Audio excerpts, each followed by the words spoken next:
Hi, everybody. Thanks for joining us. This is the usual creator interview series that we're doing. If you saw the tweet earlier, we're running these on Tuesdays, 8 p.m. Australian Eastern Time and 8 a.m. Thursdays, Australian Eastern Time. For the different interviewees, we're going to be showing their interview date in their time zone. So if you're worried that you're not sure what time, don't worry, we've got the localized time zones. Hello, Kratzy. I see people in chat. You would have just seen the trailer for our upcoming marketplace.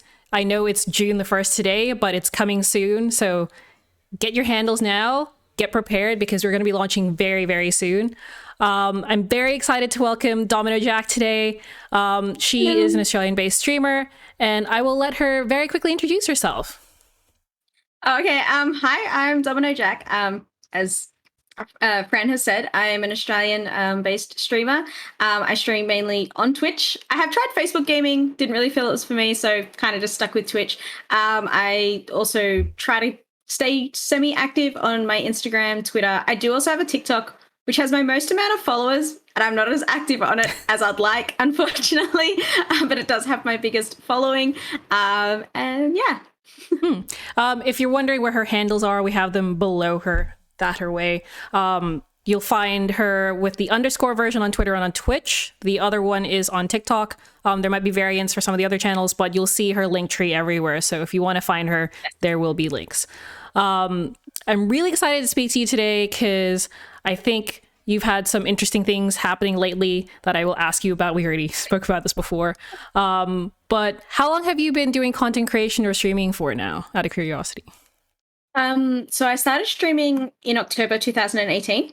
So I'll actually be coming up to my 3 years this year in October. Yeah, yeah.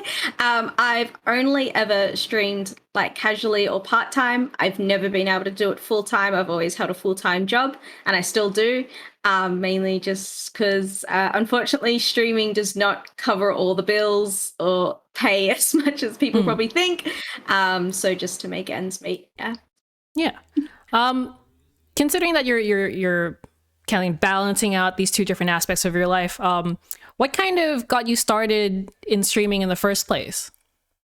Yeah, so when I was about, I think I was about 27, 28 then, I sort of was, I guess, wondering what I'm going to do with my life. I spent a lot of my 20s changing jobs a lot, trying different things. I've done degrees, I've done courses, and I was like, I really just love gaming.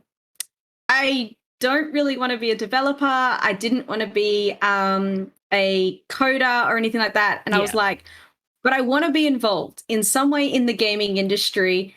What could I do? And I was like, well, I can play video games and stream it. And so I played video games, and my first video game, well, the first thing I ever streamed was Overwatch on the PS4 using the PS4 Sony camera direct to Twitch. I didn't have a PC or anything. That was it. That was me. I would sit there on my desk chair with an Astro A50 headset with a mic and just the Sony cam on the PlayStation. And it was really, really like low budget. And that was my first ever streams. And that's how I started, because to me, I just wanted to be a part of it. I didn't care what it was. I just wanted to be involved in some way in the industry. I also just wanted to make more friends in gaming. I didn't have a lot of friends in gaming. A lot of my friends, like outside of gaming, don't game. I do now. Now I've got a whole heap of friends in gaming. It's fantastic. But I like a lot of my uni friends didn't, work friends didn't, as kind of like didn't really have anyone to game with. So that was the other reason, was I was like, I could meet more people as well. Yeah, for sure.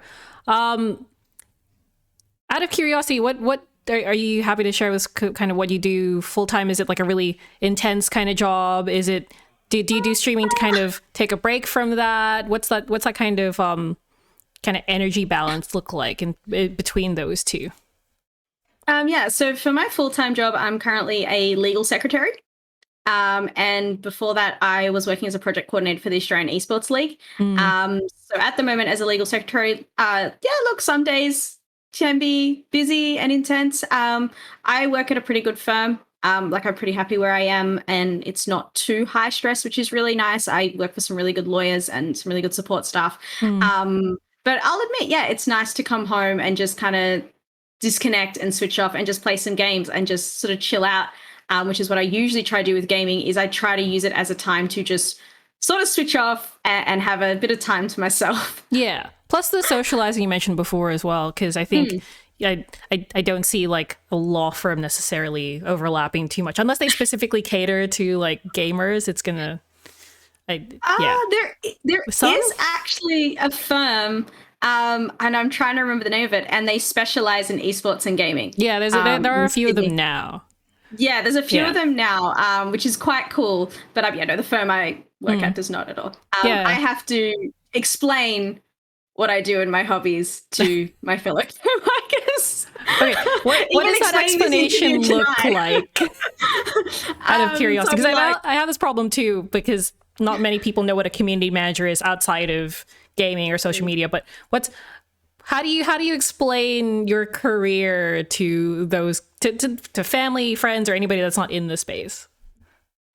Yeah, it's challenging. Usually I try to go for the really common things that people know. So for instance, a lot of people know about Fortnite. I don't play Fortnite, but I can use it as the connector to explain what I do. And surprisingly, a lot of people have actually heard about Twitch, which is pretty good. So you can be like, Twitch, and they'll be like, oh, yeah, I've heard of it. It's like, okay, so that platform. And kind of go from there. YouTube, you can kind of use a bit as well. Like, even though I don't stream on YouTube, people know what YouTube is because they watch videos and they watch other stuff. And so you can be like, that's a platform that people will stream on live. But it is like challenging every now and then because like, yeah, people won't get it. They'll be like, so you just spend time playing video games and people watch you? What? And it's like, yes, but yeah. So yeah, it is definitely a challenge, but it's all right. Yeah, I definitely like pushing the community factor of it. In fact, I think I just saw someone, they might be from your community, hashtag Mint Slice Gang. Does that mean something to you? I know, yes, it does mean something. Shout out. Shout out. I saw that, Armaine. I see that. I often of my streams will have a snack or something because I'm sorry, I can't go 3 hours without eating something. I don't know how anybody else does it. I'm constantly snacking, and one of my streams one day I had a packet of Mint Slices.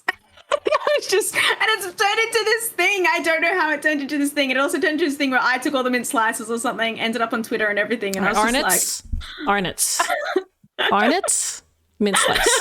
Just yeah, call our peoples. Oh boy, I don't usually eat mint slices that much, but yeah, they're quite enjoyable. But it sounds like your community, they're pretty quirky, and they like coming up with, the usual, I don't know, I want to call it memes, but it's not quite memes when they come in with like the in jokes and like all that stuff that makes communities so much fun. How would you describe your own community? I feel like my community like to make fun of me a lot. And that's okay. I'm okay with it. But like one of my own mods, for instance, like when something goes wrong in my stream, he'd be like, what a scuff stream, but we expect no less from you. No. Thanks. Oh no. All right, we're back. Yay. I like how mentioning a scuff stream just summoned. I'm going to call this the scuffening. Viewers come back. It wouldn't be a stream with me if something didn't go wrong. This should just be like a dono thing now. Thanks. Thanks. Do you know, okay, just want to point out, the person who just wrote curse, that doctor, that would be my fiance. Oh, hi. Aw. Welcome. Hello. Thanks. They're not that mod, are they? No.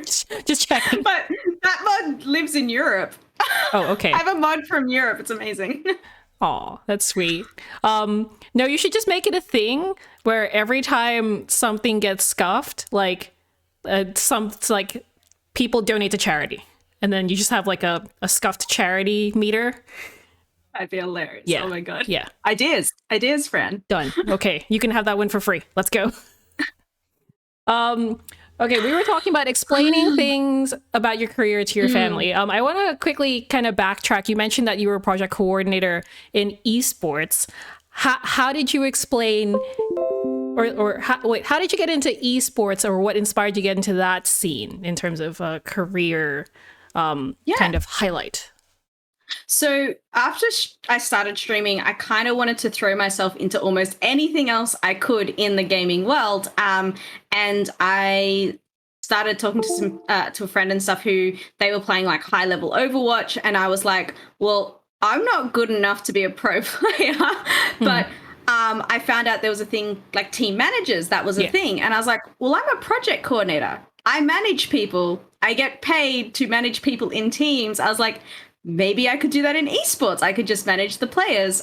So I sort of just like, there's actually Discords. There are Discord communities of this. So there's like Overwatch communities, and they'll be like looking for a team manager and stuff. So I just kind of, went and contacted someone there and had a chat with some people, and then just started managing teams. And then I got an opportunity to help manage the Warriors esports Overwatch team for a little bit.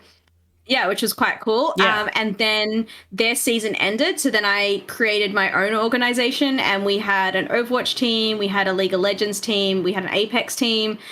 We had that for a little bit. And then the Australian Esports League had a position available, and I'd been chatting with them and stuff. And I also have a degree in graphic design, so I could also use my graphic design skills with them as well as helping coordinate some of their events with projects and things like that.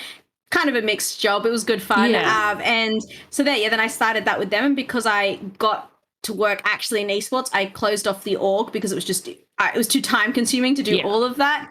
But yeah, I loved working in esports with Overwatch teams. It was a lot of fun. Every now and then I do miss it. I miss the team environment. Even though I didn't play, I miss just, but that you're still environment. part of the team though. And I think sort of. I think you're the one telling them to get to scrims on time. Yeah, but you need that because people have different jobs and different roles. So like they need to focus on different things. And I think we were talking before earlier about the fact that, well, firstly, how did you explain that role to other people in terms of esports? That was hard. Again, I'd use the Fortnite example. It's so bad, but I'd be like, here are Fortnite. It was like, it's like, did you see how that player won all that money at the World Cup and stuff? They'd be like, oh yeah, it's like that, but not that game. And that's how I'd sort of explain like esports, or I'd be like, it's competitive video games. So people will play online games competitively, and there's a market for it, and it's a lot bigger than people probably realize. Yeah, especially overseas. Some of the players overseas get paid really well, and there's huge organizations and everything. It's still a little hard to explain. Like, I'll admit, I would have people being like, but like, why don't you get a real job? Or like, why don't you go and do something that'll, that's like, people couldn't understand it and stuff. And it was like, it's okay, because like, give it maybe 10, 15 years, it'll be much more common. It'll be a thing. And I've never really worried too much about what other people thought. No, I think you need to not worry about it when you're in this kind of space. And the reason why I ask about this esports side of it is because I think a lot of people, if they do know about it, they focus on the players, and then they don't realize, there is... I usually like to do the parallel with like traditional sports, where it's like there's still coaches, there's still team managers, there's still people doing like all the legal work, the financial work. Like there's full support teams and people running companies behind especially the biggest esports teams. And I don't think people can see that. It's hard to see when you see all the trophies and the confetti. I'm here for the trophies and the confetti part. It's fun when you get to the grand finals and they do like the ceremony. But I think a lot of people don't realize there's all this infrastructure behind it, and you're in a role that sits under that or sits in that. I think it's also really hard to understand because some of the games are not the easiest things to understand. Like Rocket League's great because it's soccer with cars. Soccer is a traditional sport, so people understand that quite well. But something like League of Legends can be very complex. Even Overwatch can be quite complex because if you don't really understand, like you can watch it and go, okay, it looks cool. but you don't really have any idea of the abilities, which just makes it interesting, the ultimates, how things work together, and that's kind of what makes the game so much more interesting. So I think that's a bit of a barrier as well, is that it's difficult for people to just start watching the game and understand what's going on sometimes. And I think in terms of like accessibility, in terms of gaming careers, that's where I think, going back to your point about content creation being like a interactive thing where you're kind of chilling and you're spending time with the community, that's a lot more accessible than esports is in terms of entering into the what the market looks like for just like a regular consumer. But I think it's good for people to realize that there's quite a few different things you can do, just looking at the options you've looked at for yourself in terms of how can I be involved in the industry, and these are different kinds of things. Yeah, well, that's what I pretty much did. I went, what are my skills and what does that translate to in the industry? And so instead of trying to change who I was or what my skills already were, trying to look at the skills I had and what I could do to make that work. And then thinking, okay, do I need to upskill in any areas? Because there's things I'd like to be involved in. For sure. Yeah. And even that kind of thinking, I think, applies really well to content creation itself, because everyone's got such different styles, and you can, the best way to go about it, I think I've heard from other people we've interviewed, is like playing to your strengths. And I feel like that's what your advice just on general careers applies so well to content creation itself too. Yeah, no, definitely. I think that's one of the biggest things is, you like, while it's great to see what other content creators are doing, and maybe, you know, you might like something, you might take inspiration, or you might really like the way they do something. At the end of the day, I think you just do what works for you and be true to yourself. And you should do as you said that. I was just reframing your words, but I think your advice is really good in that point. And now I'm curious now in terms of like challenges. I think we've already talked about the challenge of like explaining content creation to those in your circles around you. Was there any other really big challenge for you since you first started that you've overcome, or maybe you're like, it's something like is an ongoing work in progress that you're always being challenged by? What would that one thing be? Or you can pick a couple, but try and go for one. I think the biggest challenge is viewership and interaction and growth. It's not as bad now, because I usually, like, you know, I have an okay sort of following now, but like when you're first starting out, it's very, very hard. You will have streams with barely anyone in them. It can be very what's the word, like, I don't know if demoralizing is the right word, but it can be, I think, depending on what your expectations are. Yeah, so you can feel quite down about it.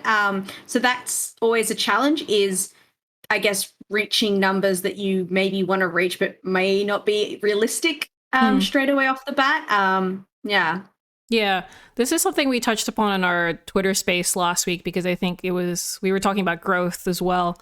And have you been utilizing any of the new Twitch tags, the ones that they just added recently?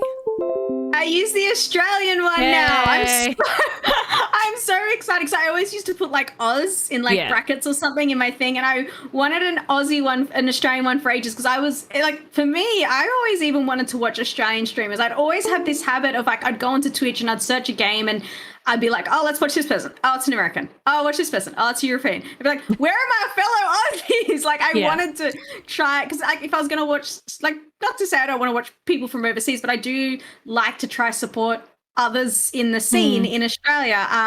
And it is, I remember, I think I tweeted once going, all right, where are the Valorant Australian players at? Because I want to watch some more Valorant Aussie players. So I am glad that tag has come out. Now you can do that. Now just search Valorant and then AU. Done. Yeah, exactly. I love it. So that's good. Because it's pretty wide ranging. They said over 350 tags. I never even looked through the entire list, and I just had like a quick scroll through, and there's so many.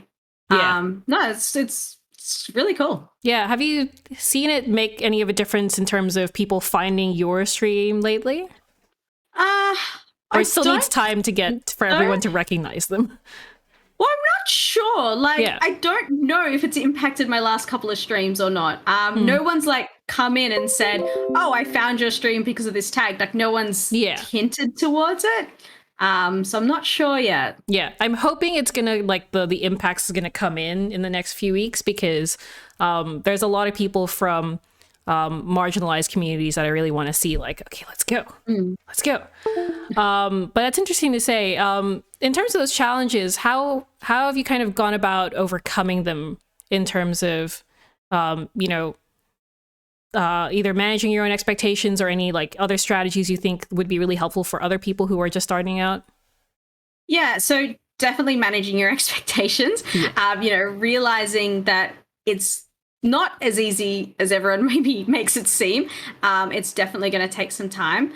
One of the biggest things that I found helped was obviously, and people always say this, turn off the viewer. That helps, obviously, so you can't tell how many people are there.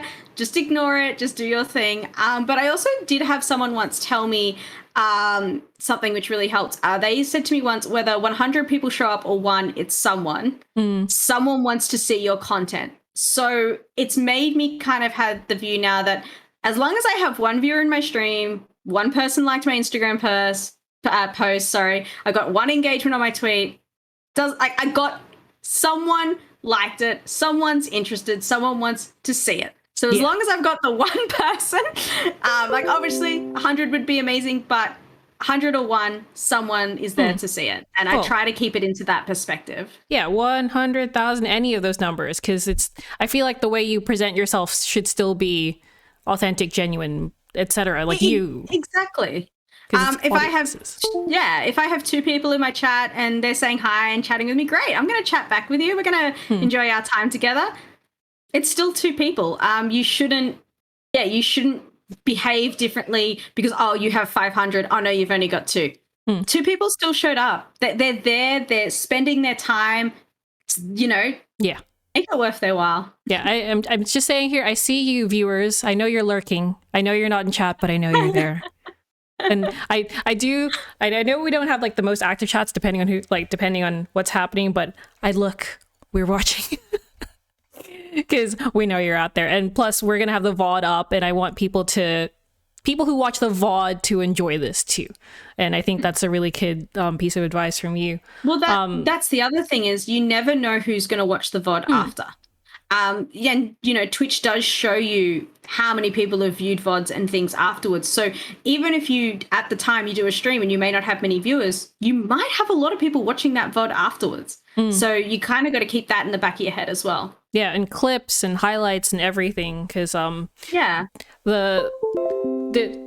your kind of strategy for stuff that's not necessarily around the streaming part? Like, do you use, for example, other social media channels to kind of drive people to your Twitch? What kind of strategies are you using for that in terms of when you're not live? What are you doing?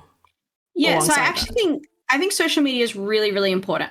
I think it's very important to have your social media active and directing back to your Twitch. I actually watched some marketing videos on YouTube about Instagram growth and Twitter and Facebook and things. Actually, I don't know if I watched the Twitter ones, but I definitely watched, I remember watching the Instagram ones and stuff. So I actually looked at what marketing and things like that to see what was happening and how you should do things. I think it's really important to have active socials, which is why I won't stream every day of the week. I will spend evenings doing content. I'll take some photos, I'll do some videos, I'll be doing other stuff to fill my social media. Because if your social media grows and then when you go live, you're posting that you're going live, that's pointing people back to your stream. So I think it's really important. I also just love social media though. Like I love that I could at the moment, something I was looking for was a cosplay photographer in Sydney. Yeah. I love that I can throw that question out into the social media universe on Twitter, Instagram, Facebook and stuff, and have who knows will come back to me with like an answer, someone I may not have known. And so I love that connection and that link that you have. So that's something I love. For sure. We have a lovely is this a question in chat? I'm just going to read this. Apparently you're very great at the whole chatting thing. Sometimes you'll be the only ones chatting with our main. But there's still just as much interest. Aw. That's sweet. I appreciate anyone that comes into my chat and hangs out and things. Like lately I've been playing a lot of Need for Speed Heat, and at the moment it's I love it. People will come into my chat and tell me about cars they have in real life or the cars they got in the game, and it's great. I'm just like, oh my goodness, it's fantastic. So yeah, I love it.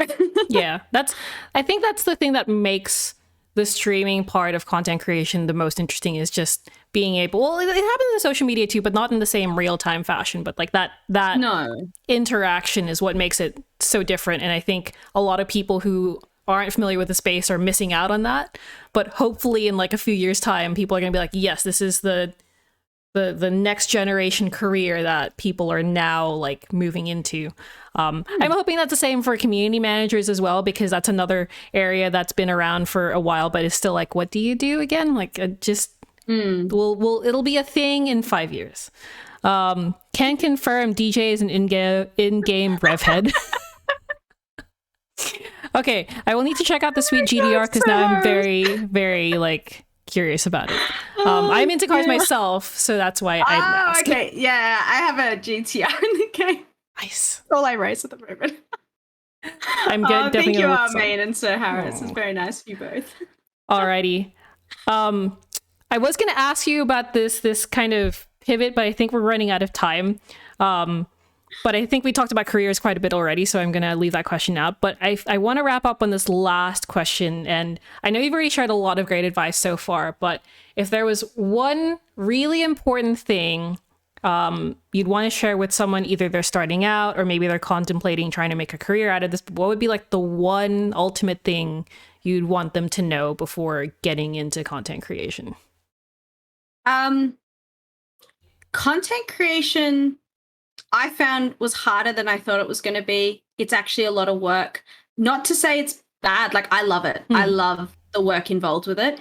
If you want to get into content creation, I say just try it. You know what I mean? Like, as I said, I started playing on a PlayStation 4 with a Sony PlayStation camera and just streamed direct to Twitch. I didn't have any good equipment or anything like that. I was a PlayStation gamer, I'm playing a first-person shooter game, with a controller. So I definitely think, just definitely go for it, just try it and just start. But at the same time, don't feel like it's forced. So something for me, for instance, is, like, as I mentioned, I started streaming and doing content creation when I was 28. I'm now 31. I don't think I could have done what I did when I was younger. I think I was too afraid. I think I was too scared. I cared too much about what people thought. I was like, would anybody watch me? Would anyone like my stuff? I cared too much about it. But then I eventually got to a point where I was like, oh, well, I don't care. They're either going to like my stuff or they don't like my stuff, and they're just not going to watch me if they don't like me. I'm just going to do my thing. And so, yeah, I think the biggest thing is just to start. And going full time, like, I've never gone full time, so I can't advise too much in it. I've spoken to a lot of full time streamers because I'd considered it once. I realistically can't, just because I'm not a sponsored streamer. I don't earn a huge amount of money from streaming and things. A lot of the full time streamers I spoke to, they're partners, they're sponsored, they have a lot of other things going on that they can. They have enough money coming in that they can do it full time. I don't. I have to be realistic about my life and things like that. So it's definitely like just give it a shot. If you enjoy it, great. If you don't, it's not the end of the world. Just, yeah. Yeah. I was going to say, literally, as you said, just start. Was is in the chat and just said just start at the same time. And I'm like, are you guys on another chat somehow just coordinating answers? That was creepy.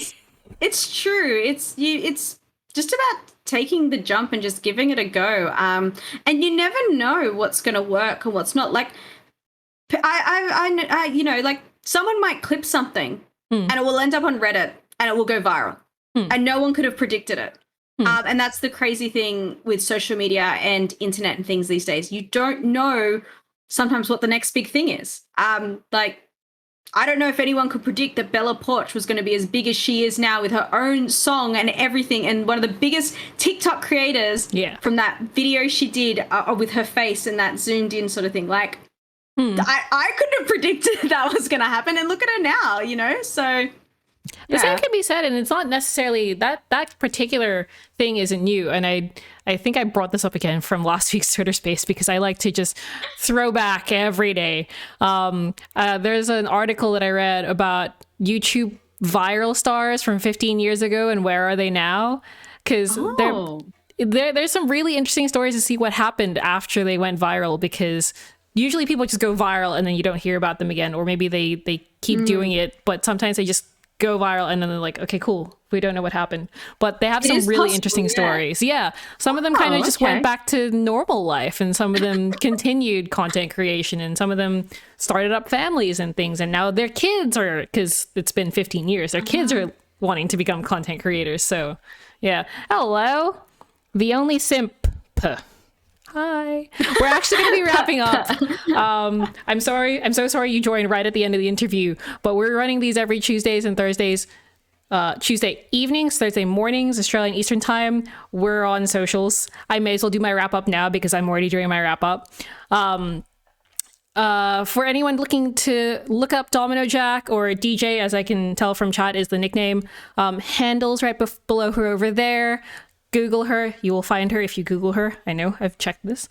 And thank you so much for joining us. If you have any other questions, if you are a content creator yourself thinking about it, hit us up, hit Domino up. If you're, I don't know if your DMs are open, we could always tweet at her. Yeah, they are. I don't mind. But yeah, we'll be back again on Thursday. We run Twitter Spaces every Friday, and I will wrap everything up with another teaser trailer.